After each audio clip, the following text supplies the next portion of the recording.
اللهم صل على محمد وآل محمد صلوات.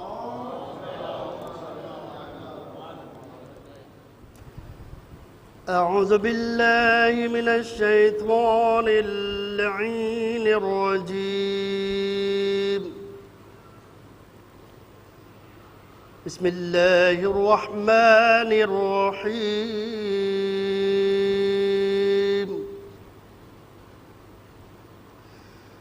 هل أتى على الإنسان حين من الدهر لم يكن شيئا مذكورا.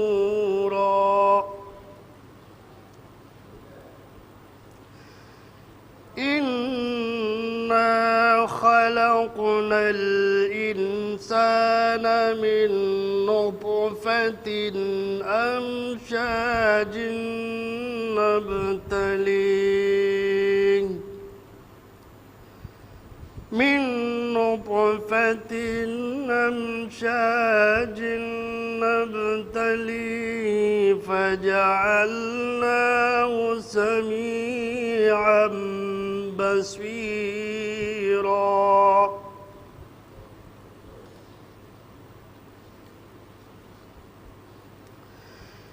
إنا هديناه السبيل إما شاكرا وإما كفورا.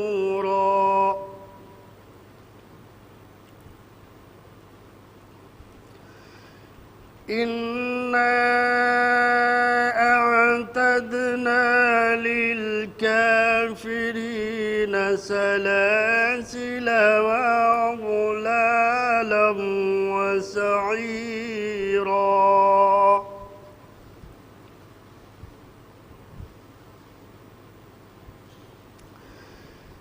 إن الأبرار يشربون من كأس كان مزاجها كافورا.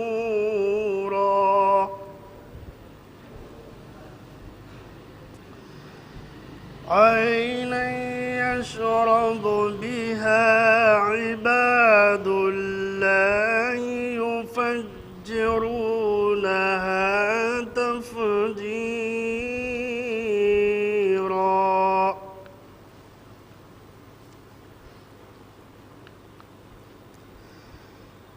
يوفون بالنذر ويخافون يوما كان شره مستطيرا.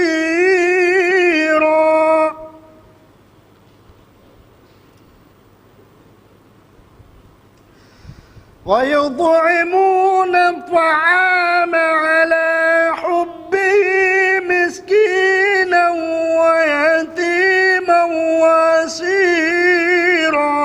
صلوات محمد.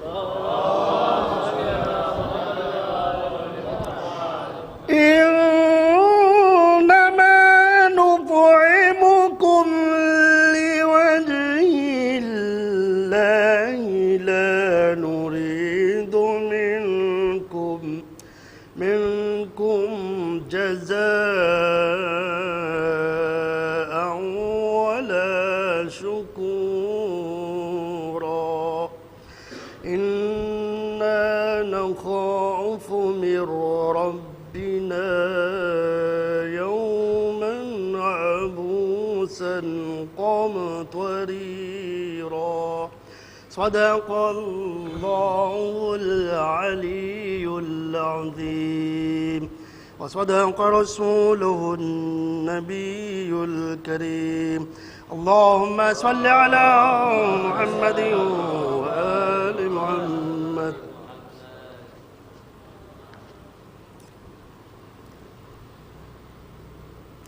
ایک نعرہ صلوات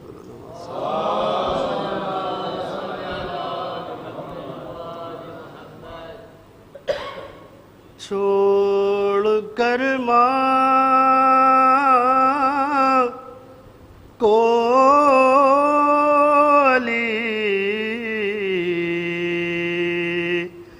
اصغر گئے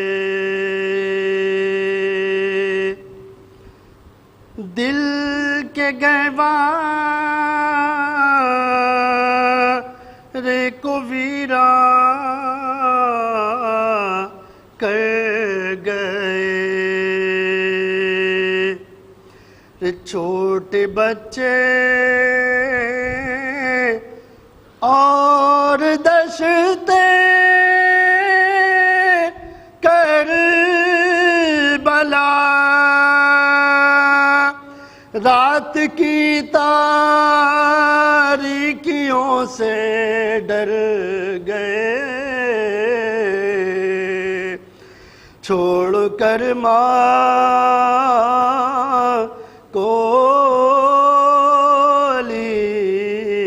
کولی اصغر گئے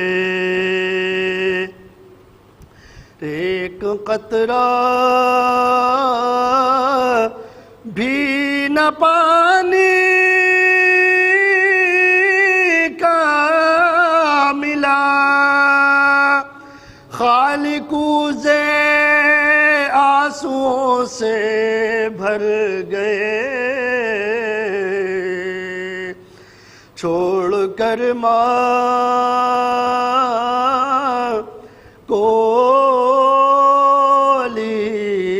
کولی اصغر گئے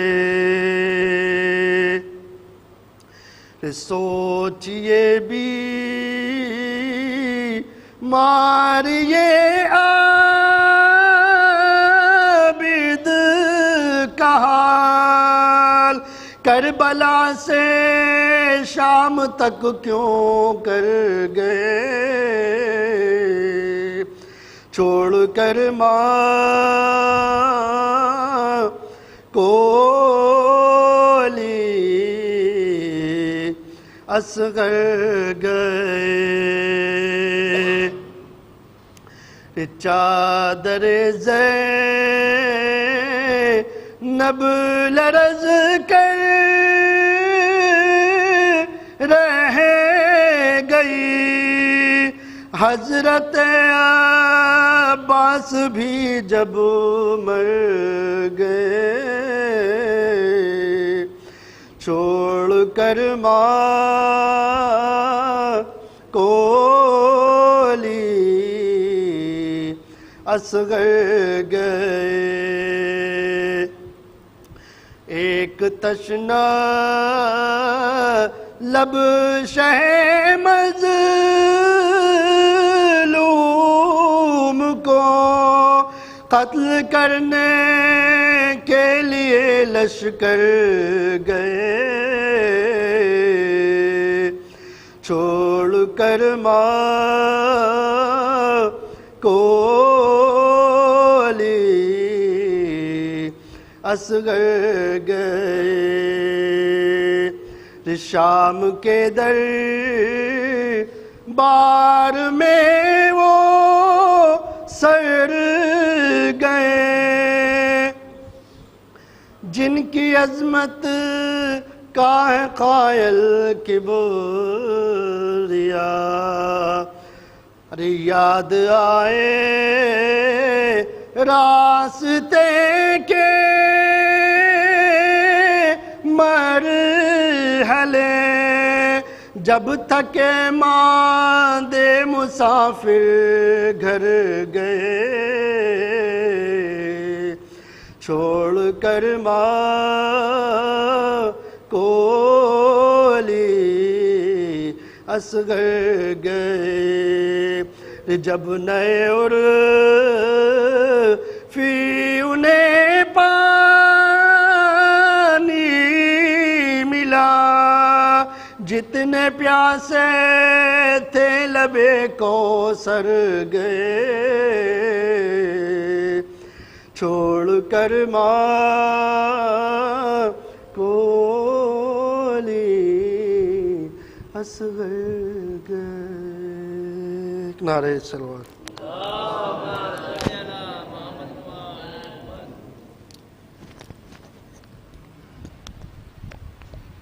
میں گزارش کرتا ہوں عالی جناب مولانا سیف عباس صاحب سے مجلس کو خطاب. ایک نعرہ صلوات.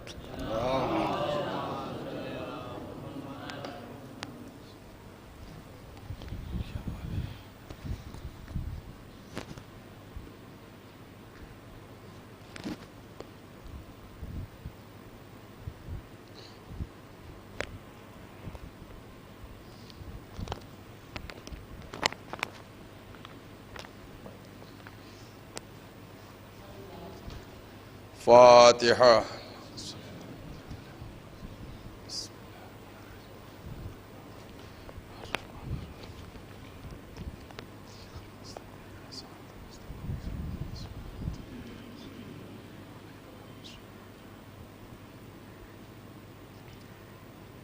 اعوذ باللہ من الشیطان اللعین الرجیم. بسم اللہ الرحمن الرحیم.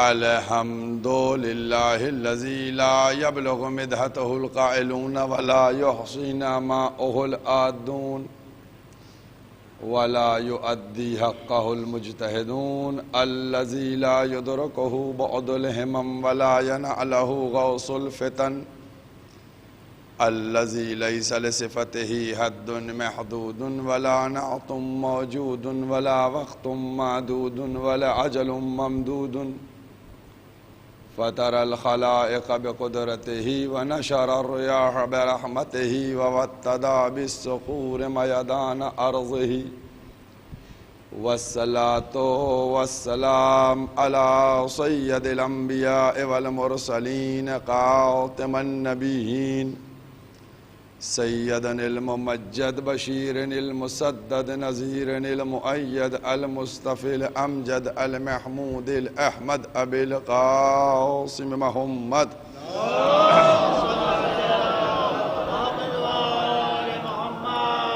وأهل بيته طيبين الطاهرين المعصومين المظلومين. أما بعد فقد قال الله سبحانه تبارك وتعالى في كتابه المحكم وخطابه المتقن وقوله الأحسن. بسم الله الرحمن الرحيم. إنما وليكم الله ورسوله والذين آمنوا الذين يقيمون الصلاة ويؤتون الزكاة وهم راكعون. صلوات پڑھ دیں.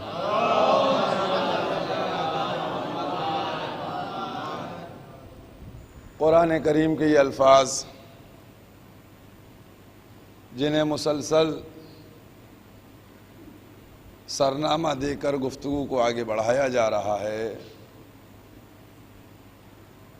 موضوع سب کے ذہنوں میں موجود ہے. ولایت،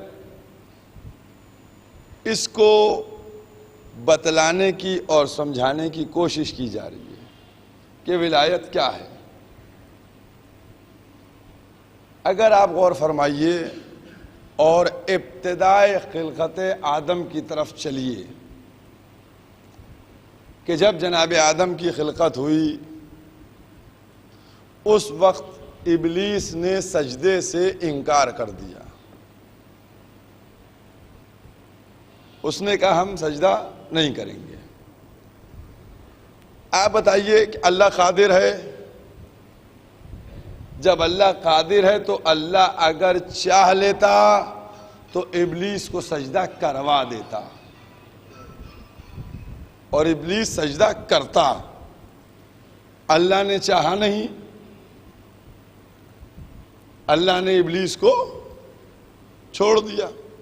تو اس پوری لڑائی قرآن کریم میں موجود ہے کہ کیا ہوا، اس نے کیا کہا، میں نے کیا کیا کیا اور کیوں نہیں کریں گے. وہ ساری باتیں سب قرآن کے اندر موجود ہیں.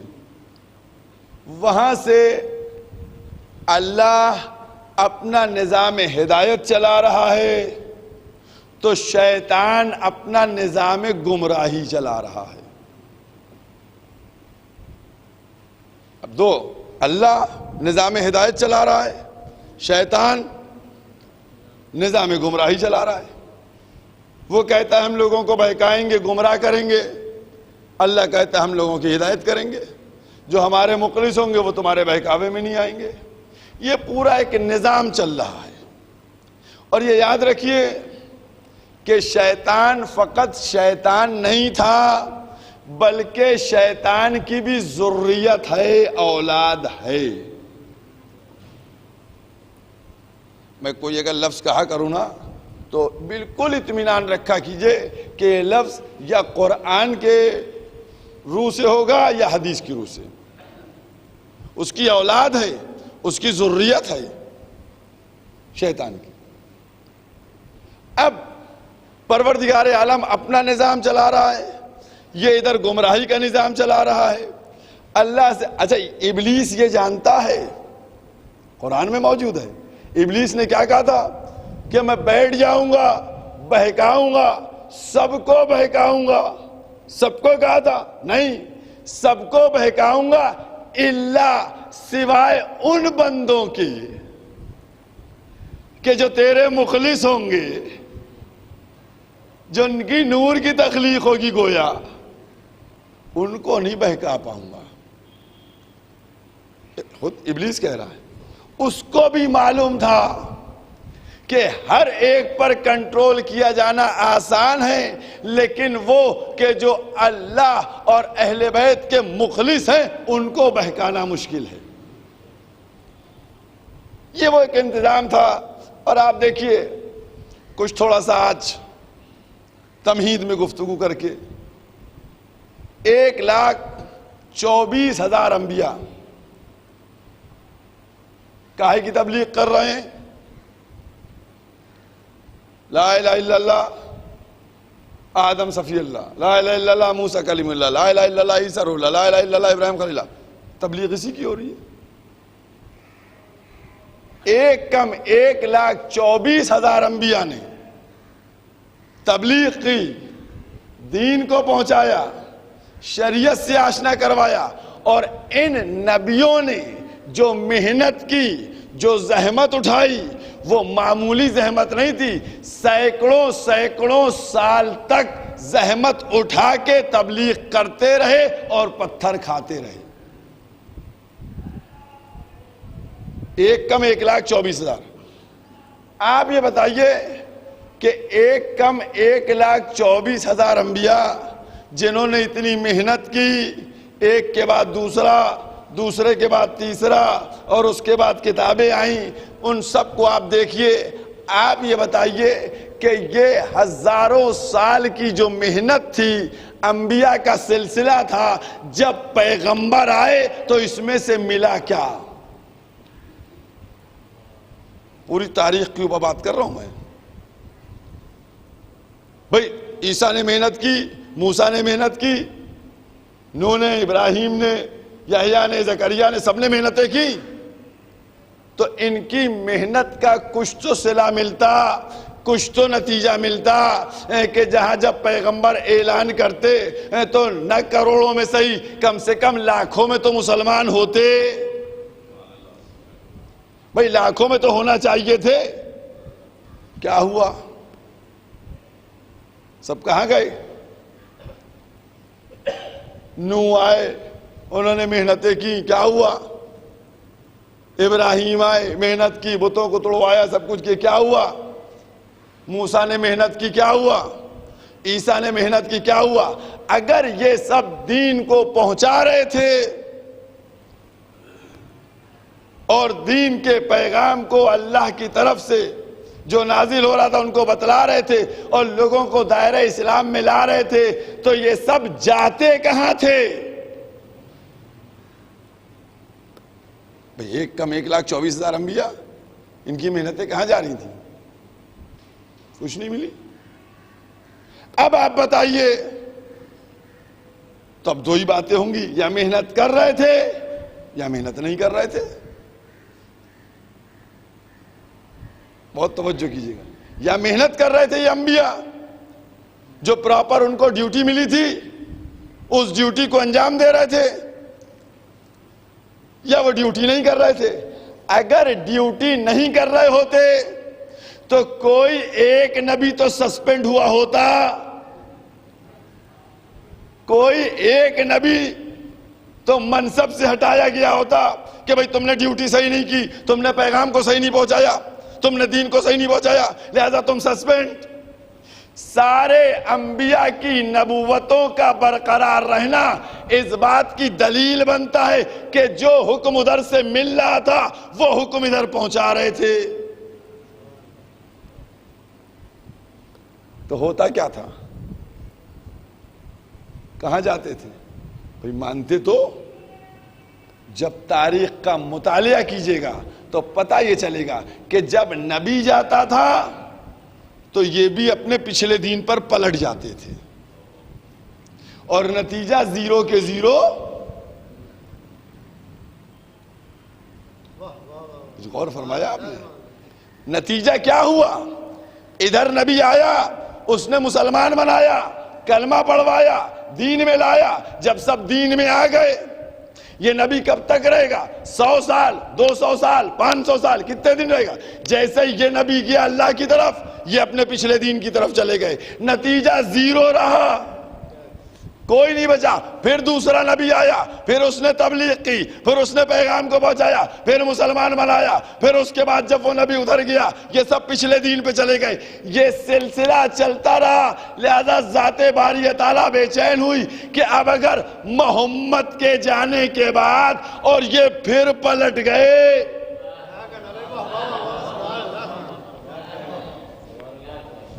اگر اب تو آخری نبی آ رہا ہے نا، اب اس کے بعد کوئی آئے گا؟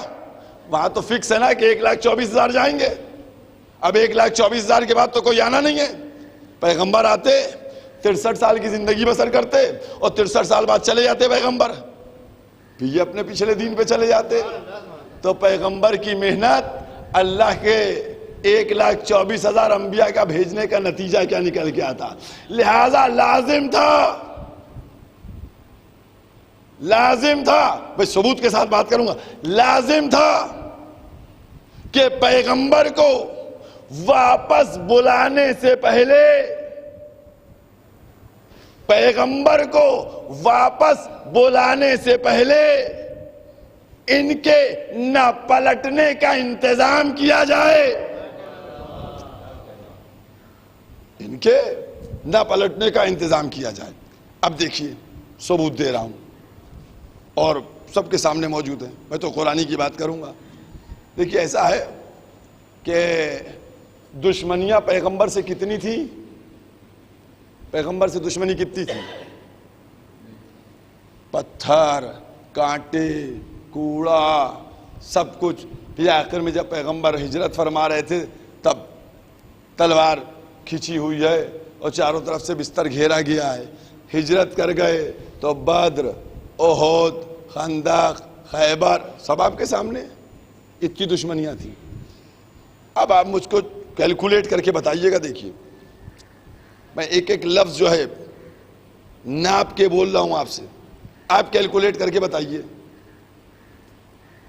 کہ دشمن چاہتا رہا پہلے اعلان نہ ہے نا، کئی دن تک دعوت کھا کے بھاگتے رہے، ہو گیا اعلان ہو گیا، دشمن ناکام ہوا یا نہیں ہوا؟ ناکام ہو گیا۔ اس کے بعد پیغمبر نے تبلیغ کا کام آگے بڑھایا، دشمن کا کام تھا روکنا، بچوں کو لگایا، لیکن بچوں کے لیے ایک بچہ تھا جو بچوں کی اصلاح کر رہا تھا، وہ بھی انتظام ہو گیا، مشن کامیاب رہا، دشمن ناکام رہے۔ تیسرا مرحلہ ہجرت کا موقع، ہجرت چاہتے تھے نہ ہو، پیغمبر کو شہید کر دیا جائے، ہجرت ہو گئی، دشمن ناکام ہوا، پیغمبر کامیاب ہوئے، اسلام کامیاب ہوا۔ تیسرا موقع، چوتھا موقع بدر کی لڑائی ہوئی، بدر میں چاہتے تھے 313 مسلمان تھے، ختم کر دیا جائے، نتیجہ کیا ہوا؟ اسلام کامیاب ہوا، دشمن ناکام رہا، اسلام کامیاب، دشمن ناکام۔ اس کے بعد احد کی لڑائی، کیا ہوا؟ دشمن ناکام، اسلام کامیاب۔ اس کے بعد خندق کی لڑائی، دشمن ناکام، اسلام کامیاب. اس کے بعد خیبر کی لڑائی، اسلام کامیاب، دشمن ناکام. سب دشمن دیکھیے ناکام ہو رہا ہے ایک ایک، اور ہر موقع پہ دشمن ناکام ہو رہا ہے. ایک ایک موقع کے اوپر دشمن ناکام، لیکن ناکامی کا اظہار نہیں کر رہا ہے. ناکام ہوتا ہے لیکن ناکامی کا اظہار نہیں کرتا. آپ غور کیجئے، جب ناکام ہوا تو قوت بڑھا کے آیا. بھائی ناکامی کے بعد حوصلے ٹوٹتے ہیں نا، لیکن ان کے حوصلے بڑھے. بھائی 40 نے بستر گھیرا تھا، بدر میں آ گئے 1000. بدر میں 1000 ہارے تھے، احد میں آ گئے کئی ہزار.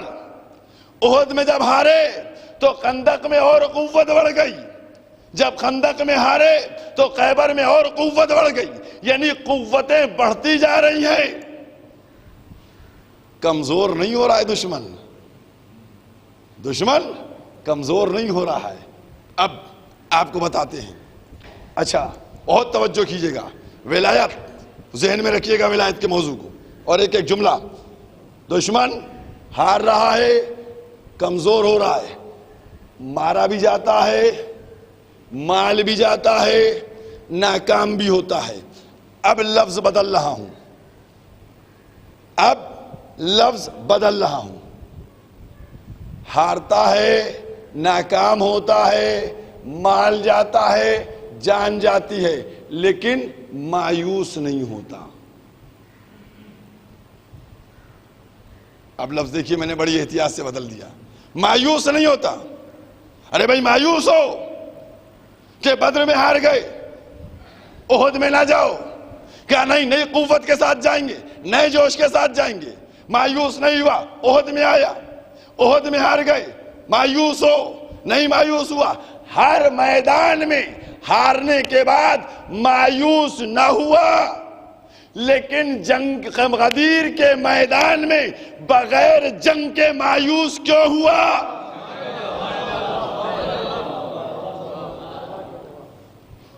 آپ جائیے.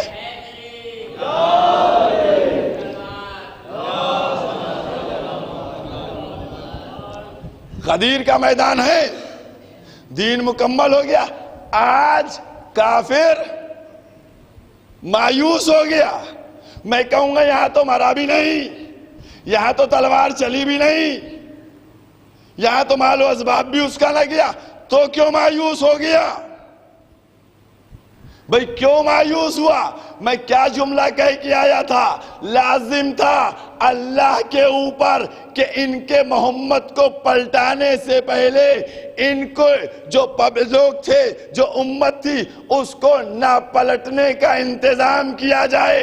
لہذا کافر مایوس اس لیے ہوا کہ ماضی کی تاریخ ذہن میں موجود تھی. سوچتا تھا جب محمد پلٹیں گے تو ہم بھی پلٹ جائیں گے، لیکن جب محمد نے پلٹوانے والے کا پہلے اعلان کر دیا،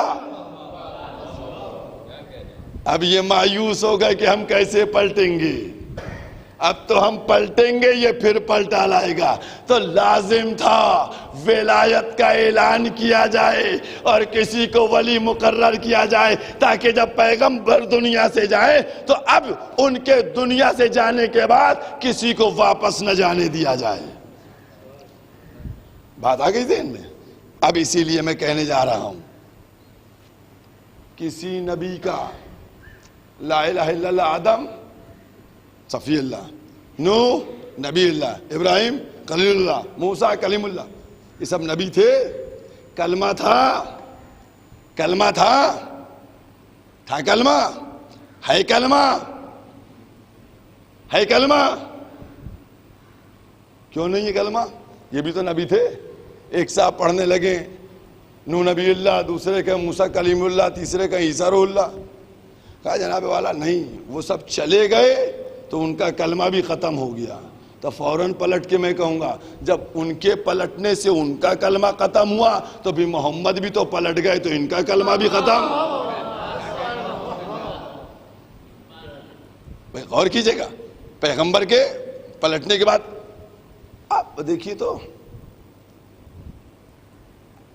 اشہد ان محمد رسول اللہ، میں گواہی دیتا ہوں کہ محمد ہیں، محمد ہیں. دیکھیے وہ بھی کہہ رہے ہیں، سب کہہ رہے ہیں. ہم کو بتاؤ کہاں ہیں کہاں تھے؟ کہو کانا رسول اللہ، محمد اللہ کے رسول تھے. وہ 11 ہجری 28 سفر تک تھے. 11 ہجری 28 سفر تک تو آپ کہہ سکتے ہیں کہ محمد اللہ کے رسول ہیں، لیکن جب محمد اس دنیا سے چلے گئے تو اب آپ کہیے کانا رسول اللہ، وہ رسول تھے، وہ رسول تھے. بھئی رسول تھے کیا نہیں ہیں؟ تو کہاں ہیں؟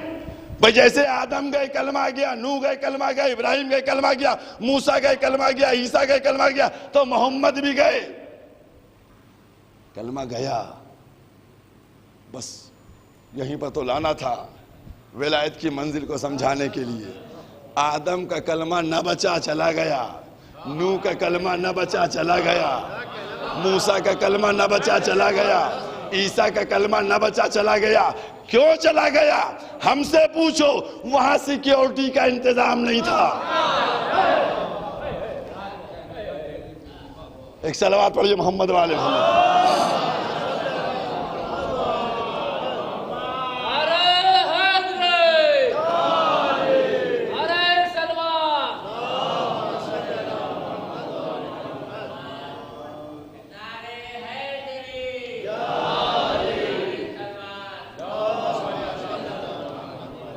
بھئی آپ سبھی حضرات سے گزارش ہے کہ جناب عالم صاحب کی بیٹی بیمار ہے، ان کے لیے دعا فرما دیں گے پروردگار عالم ان کو شفاء کاملہ دے. تو بہرحال تو کلمے سب کے گئے. میں نے کیا کہا؟ سیکیورٹی کا انتظام نہیں تھا، ہے نا؟ سیکیور نہیں کیا گیا تھا، سیکیور نہیں کیا گیا تھا. اور سیکیور کیسے ہوتا ہے؟ بارڈر بنایا جاتا ہے نا، بارڈر بنتا ہے تاکہ اس کے اندر جو ہو آدم کا کلمہ لا الہ الا اللہ، آدم صفی اللہ، اس کے بعد سیکیورٹی نہیں. موسیٰ کلیم اللہ سیکیورٹی نہیں، عیسیٰ روح اللہ سیکیورٹی نہیں، ابراہیم قل اللہ سیکیورٹی نہیں. تو اب ڈر تھا کہ محمد کا کلمہ بھی نہ چلا جائے، لہذا لازم تھا کہ کہا جائے لا الہ الا اللہ محمد رسول اللہ. اس کے بعد ولایت کے ذریعے سے علی ولی اللہ کی سیکیورٹی لگا دی جائے، تاکہ جب سیکیورٹی رہے گی تو محمد کا کلمہ بچا رہ جائے گا.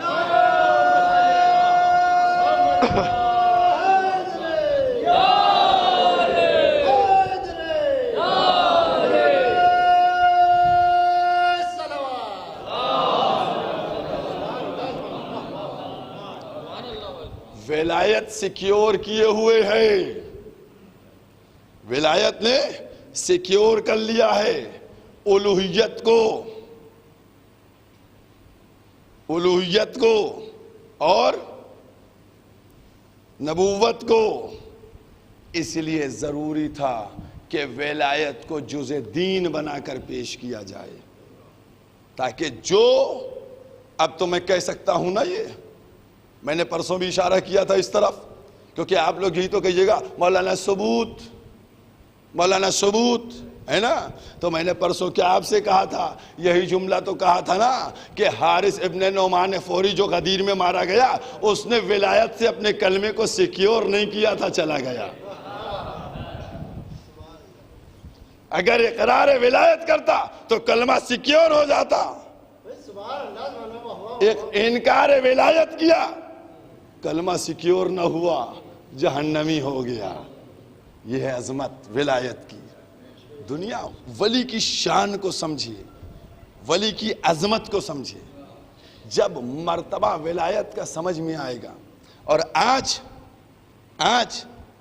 ہر انسان یہ چاہتا ہے کہ ہم اپنی مرضی سے دین کو لیں، جیسا ہم چاہتے ہیں ویسے دین کو لیا جائے.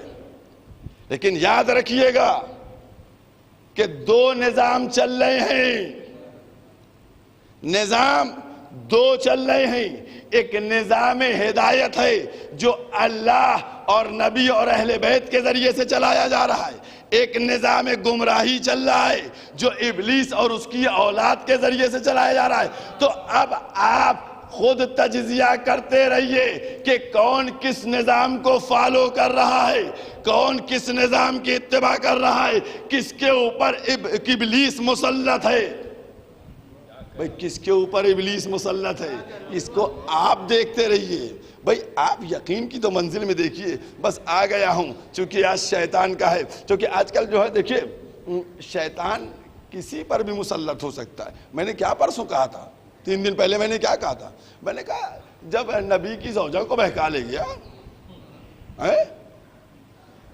جب نبیوں کے دروازے پہ اس نے دستک دے دی، نبی کا بیٹا بہک گیا ہے نا، سب ہوا نہیں ہوا، ساری تاریخ تو کہیں بھی جا سکتا ہے.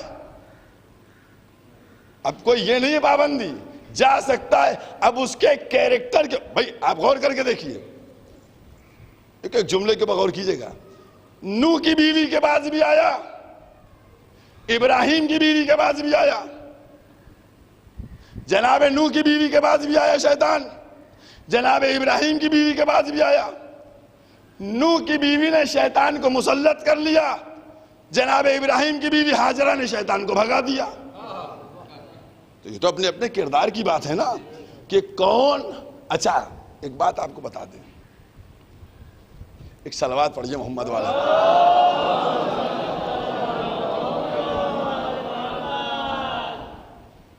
دیکھیے اتنا آپ اپنے ذہنوں میں رکھ لیجئے کہ میں نے کہا نہیں کہ وہ ابلیس کچھ کہہ رہا تھا اور پروردگار کچھ کہہ رہا تھا. وہاں 2 جملے تھے. دیکھیے پورے معاشرے کو لے کے چلیے گا، سب آج کو دیکھیے گا، چونکہ جو میں گفتگو کرتا ہوں نا وہ آج کے پس منظر میں ہوتی ہے، آج کے. سمجھ گئے؟ اب میں ایک جملہ آپ سے کہنے جا رہا ہوں. ابلیس جب اللہ سے کہہ رہا تھا ہم بہکائیں گے، ٹھیک ہے، تو اللہ نے کہا کہ ہم اپنے بندوں کو تمکین دیں گے. سمجھ گئے؟ تو جب اللہ نے کہا تمکین دیں گے، کنٹرول دیں گے، تو اس کا جواب یہ تھا ابلیس کا کہ تو تمکین دے کے ان کو اگر روکے گا تو ہم دنیا کو تزئین، دنیا میں زینت دکھا کے اپنی طرف بلائیں گے. سمجھ میں آئی بات؟ آج جو بہکا جا رہا ہے نا وہ اسی دنیا کی رنگینی کی وجہ سے بہک رہے ہیں کہ یہ بھی ہم کو مل جائے، یہ بھی ہم کو مل جائے، یہ بھی ہم کو مل جائے. یہ دنیا کی جو زینت ابلیس دکھا رہا ہے نا یہ اسی کے چکر میں سب بہکتے ہوئے نظر آ رہے ہیں. اور کیا آپ نے یہ بہک اس لیے رہے ہیں جو وہ تمکین دے رہا ہے، یہ تزئین دے رہا ہے. اب تو بہکنا لازم ہے. اور ایک جملہ کہہ دوں، چونکہ بہکنے کی بات آ گئی ہے تو ایک لفظ کہہ دوں. ہم آج 15 اگست ہے نا، آج 15 اگست ہے. لکھنؤ کے لوگ ہیں، خود سمجھیے گا، ہم سے نہ سب کہلوایا کیجئے. بہت چھوٹا سا جملہ کہہ رہے ہیں، در آل محمد کا غلام ہوں، بات بہت مہین کہوں گا. سمجھ گئے؟ آج 15 اگست ہے، لیکن آج تو 15 اگست ہے، لیکن کل 4 محرم کو 1 اپریل تھی. اب سمجھیے گا دور تک یہ مولوی نے کہا کیا. ایک صلوات پڑھ دیے محمد والے.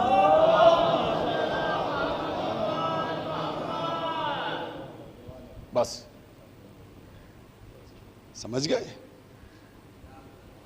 ابلیس جو ہے ابلیس جو ہے وہ ہمیشہ بہکاتا رہتا ہے، وہ اپنے مشن میں جاری رہتا ہے اور اپنا یقین بھی ہوتا ہے، اور دیکھیے کیسے پاور ہوتا ہے۔ تو دو جملے کہتا چلوں کیونکہ جو بات ہو بھی جائے مکمل اور جواب بھی ہو جائے، جس سے کہیے میں نے کہا نا نظام ہدایت بھی چل رہا ہے اور نظام گمراہی، ٹھیک ہے۔ اللہ عادل ہے نا، عادل ہے، عادل ہے تو مطلب کیا ہوا کہ اگر گمراہ کرنے والا موجود تو ہدایت کرنے والا بھی موجود رہے، گمراہی کرنے والا تو ہادی بھی رہے۔ اب آپ غور کیجئے گا، مسلمانوں سے کہیے کہ ہادی موجود ہے، کہیں گے کہیں نہیں، جھوٹ بولتے ہیں۔ کہیے موجود ہیں، پردے غیب سے ہدایت کر رہے، کہنا ہیں تو دکھائی کیوں نہیں دیتے؟ میں نے کہا بھیا ہیں، انہی کی وجہ سے پوری دنیا باقی ہے، وارث قرآن ہیں، وارث دین ہیں، وارث شریعت ہیں، پردے غیب۔ کہنا جناب والا ہم نہیں مانتے، دکھائی وہ دیتے نہیں، ہم نہیں مانتے۔ اچھا، ہم نے کہا ٹھیک ہے نہ مانیے۔ اب میں نے کہا، انہوں نے کہا ہادی نہیں ہے، ہم نے کہا ہادی ہے۔ اب میں نے کیا کہا؟ میں نے کہا ابلیس نہیں ہے، شیطان کوئی دنیا میں نہیں ہے۔ اب وہ بولے بڑھ کے ہاں شیطان ہے۔ میں نے کہا مجھے دکھائی تو دیتا نہیں، بھئی شیطان ہے تو دکھائیے۔ کہنے نہیں بھائی شیطان ہے۔ تو میں نے کہا کہ آپ کے باپ کی ملاقات ہوئی شیطان سے؟ آپ کی ملاقات ہوئی شیطان سے؟ کہنے نہیں بھائی شیطان ہے۔ میں نے کہا یہی تو میں آپ کو بتلانا چاہ رہا ہوں کہ آپ کا ایمان کتنا مضبوط ہے۔ بہکانے والا غیب سے بہکائے تو ایمان رکھتے ہو، اور ہدایت کرنے والا پردہ غیب سے ہدایت کرتے تو انکار کرتے ہو۔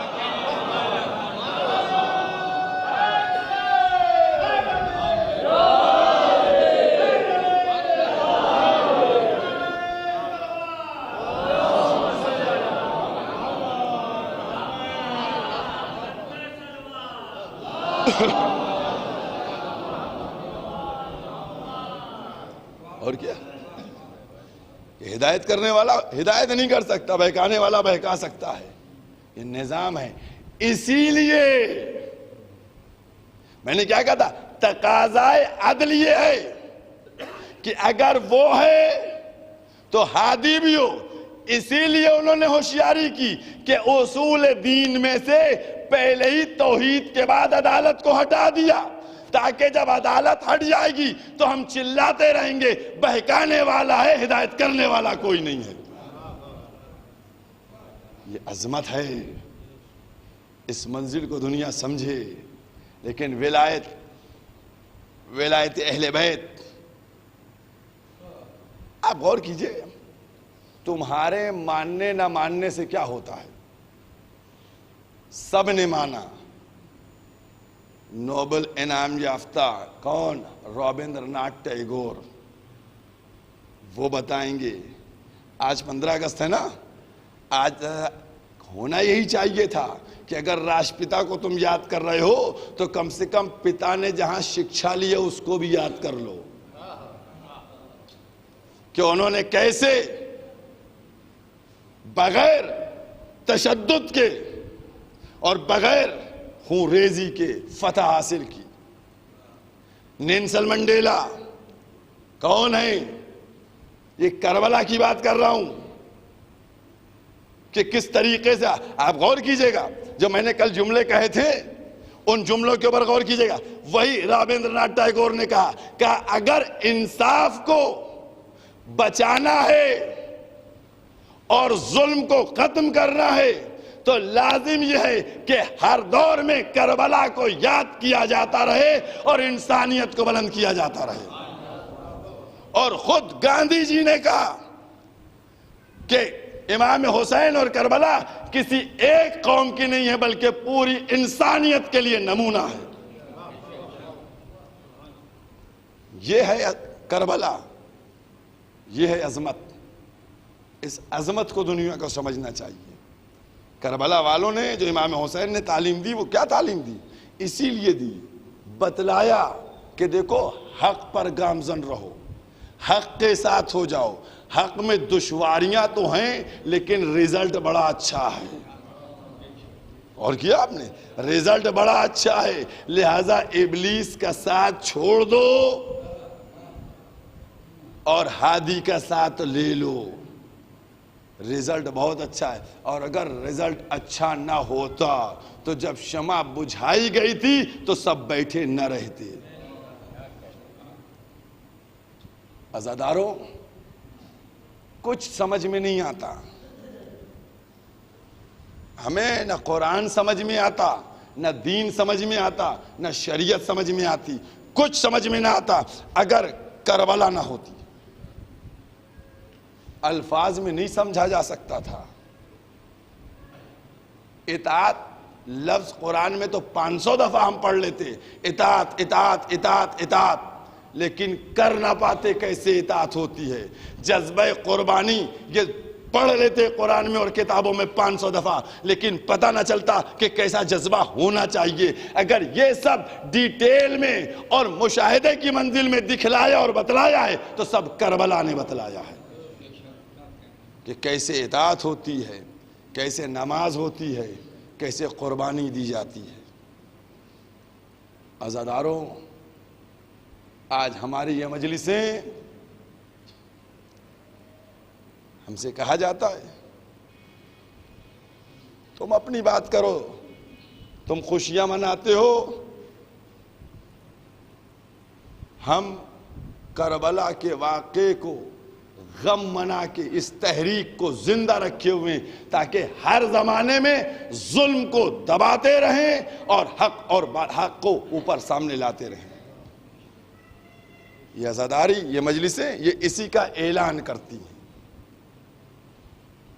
آج 5 محرم ہو گئی، کتنا وقت بچا ہے؟ وقت کیا کہیں، چند ساعتیں بچی ہیں، اور اس کے بعد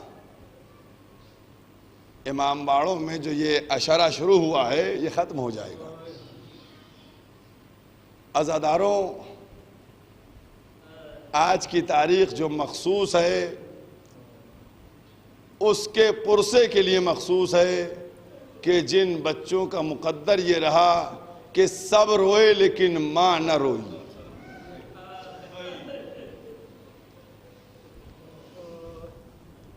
ہر ایک ماں کا جذبہ، ہر ایک ماں کا جوش، کیا عالم ہے، کیا انداز ہے ماں کا، اللہ اکبر۔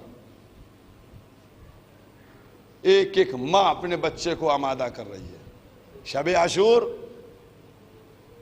کس طریقے سے ماں نے اپنے بچوں کو آمادہ کیا، لے کے اسی لیے آئی تھیں۔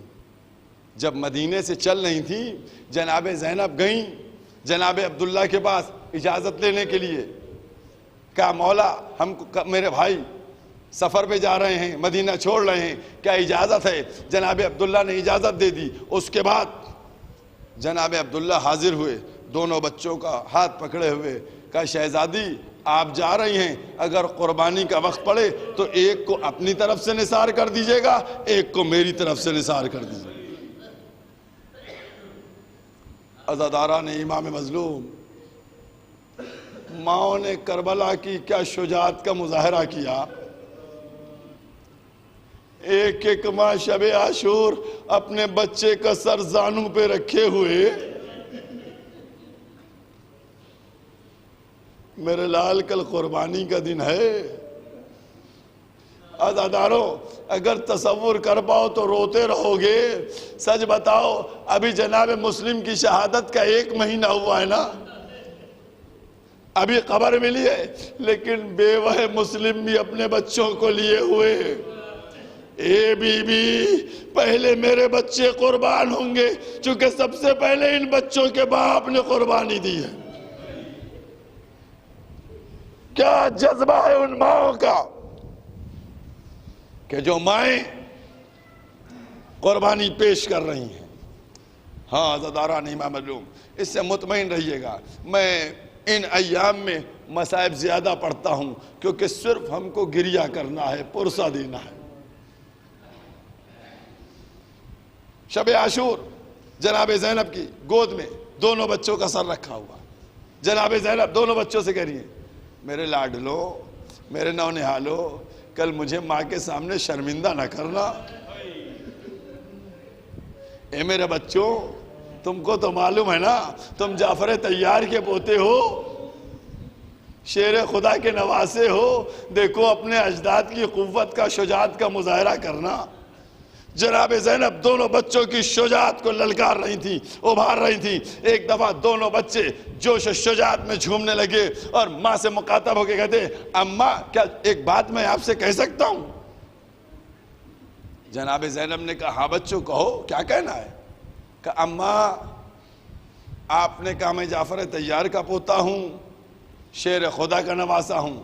تو اماں جعفر طیار بھی رسول کے لشکر کے علمدار تھے اور علی مرتضیٰ بھی رسول کے لشکر کے علمدار تھے.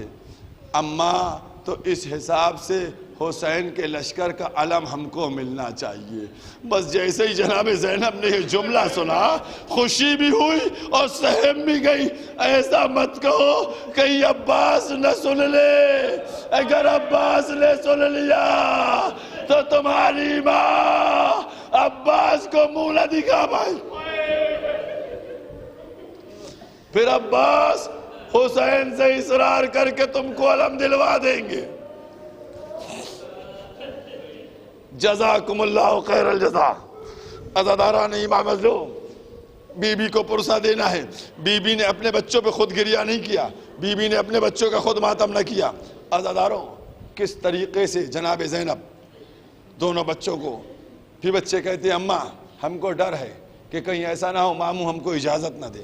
جناب زینب نے کہا وہ ذمہ داری میری ہے, اجازت میں دلوا دوں گی.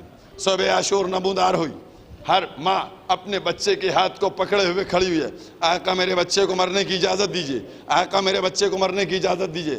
امام حسین نے جناب اون محمد کو دیکھا, جناب زینب کی طرف دیکھا, کہا بھیا میرے بچوں کو مرنے کی اجازت دیجئے. امام حسین نے دیکھا. عزاداروں, احساس کیا کرو, سوچا کرو کہ جب چھوٹے چھوٹے کمسن بچے جن کو گود میں پالا ہے انہی کو گود میں لے کے گھوڑے پہ سوار کر رہے ہیں, کیا عالم ہو رہا ہوگا میرے مولا کا. اللہ اکبر. ارے کتنی مصیبتیں برداشت کیے. امام حسین نے دیکھا, اس کے بعد آسمان کا رخ کیا, بہن سے مخاطب ہوئے, کہا بہن زینب کیا ان بچوں کو اسی لیے پالا تھا؟ کہا آقا ان بچوں کو مرنے کی اجازت دیجئے. بچوں کو اجازت ملی. بچے جوش و شجاعت میں جھومتے ہوئے میدان کی طرف بڑھے. ایک نے میمنے پہ حملہ کیا, دوسرے نے میسرے کے اوپر حملہ کیا. دونوں بچے للکار رہے تھے ظالم کو, یزیدیوں کو حملہ کرتے جا رہے تھے اور 50 یزیدیوں کو واصل جہنم پہنچایا. اسی انداز میں جنگ ہو رہی تھی.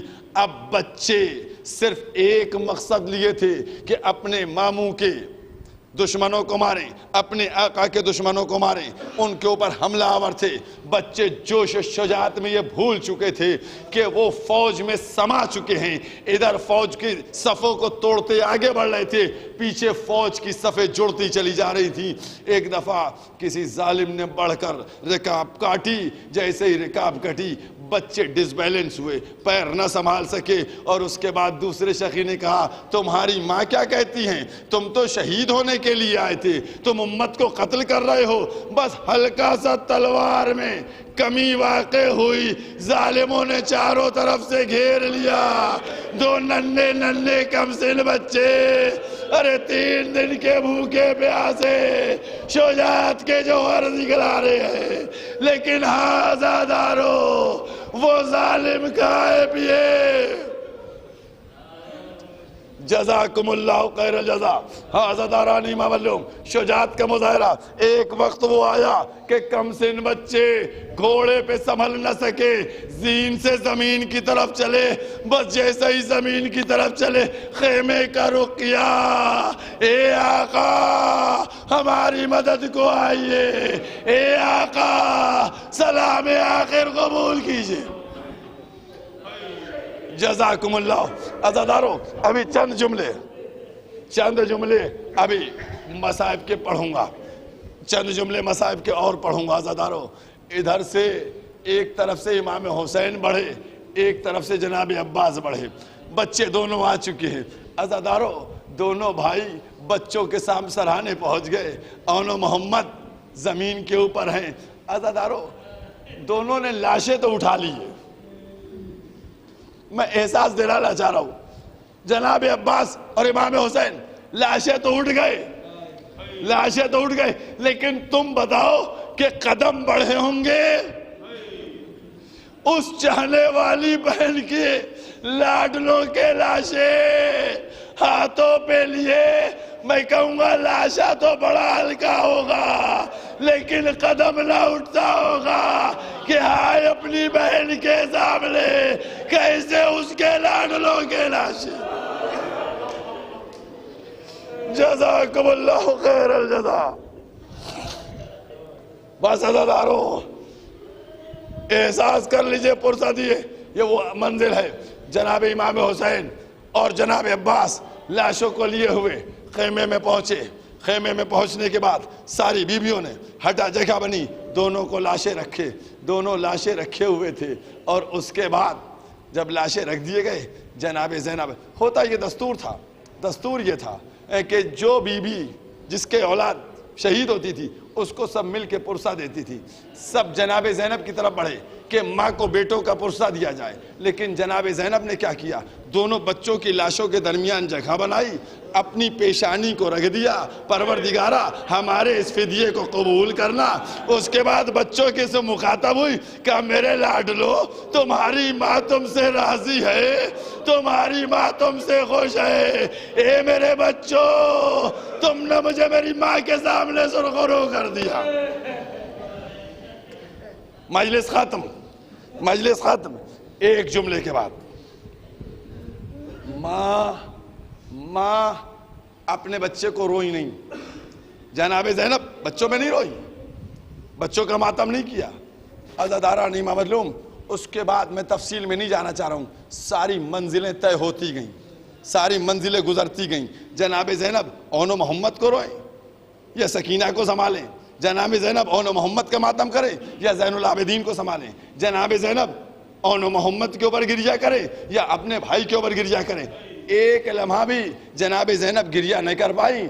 قافلے والوں کو, کبھی بھتیجے کو, کبھی بھتیجی کو, سب کو سنبھالتی نہیں. لیکن عزاداروں ایک وقت وہ آ گیا کہ جب کسی نے آواز بلند کی کیا ان بچوں کی ماں اس دنیا میں نہیں رہی.